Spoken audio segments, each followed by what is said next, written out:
Hey, the people on your team know the difference between when you're there and when you're not. And I don't just mean physically in the room, I mean fully present. We've all been in a meeting where the leader has been distracted. I'm sure you've had that experience. They're half listening, checking their phone, thinking about the next thing.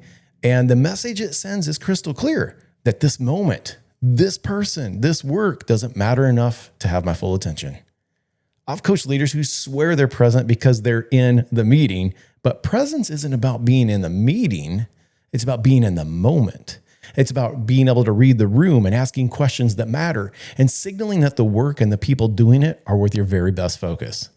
Hi, I'm James, and you're listening to the Leadership in 5 podcast. And this is the second of 5 episodes in the It's All Personal series, because excellence looks operational, but it's always about working with and through people. Now let's dive into this. Presence isn't about being available all the time. If you're always available, you're probably reacting, you're probably micromanaging, you're too far into the details, and you're potentially getting in the way of true progress. Now, we talked about this back in episode 5 called The Bottleneck That You Didn't Mean to Build, and I walked you through how you might become a roadblock for the development of others. It's about showing up with the intent to connect, to understand, and to move something forward. When you're fully present, people respond differently. They ask more questions.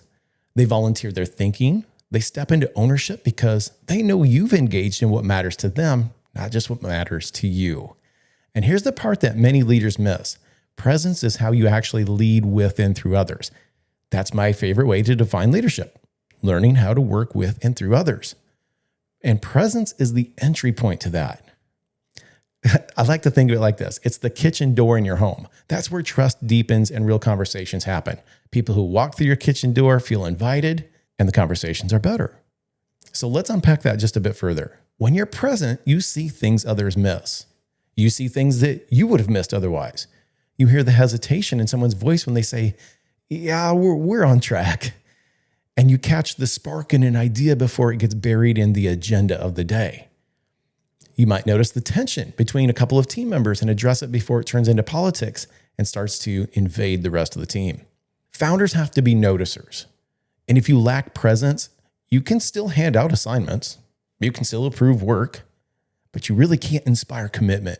You can't pull someone toward their best work. You end up managing tasks instead of leading people. And that's when your influence starts to fade. And I've seen this play out in high growth companies where leaders are running so fast, they treat presence as optional. Now don't miss this. Presence isn't optional. It's the multiplier.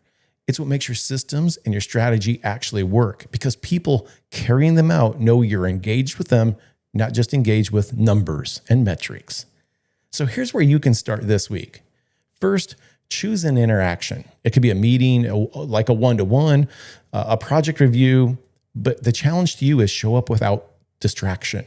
No phone, no laptop, no divided or split attention. Give them your best 20 or 30 minutes. And then ask this question. Is there anything getting in the way of doing your best work right now? That is a reflection question, and it's going to set people back because they're not used to having you ask it. So listen, and then take one step to remove what they name.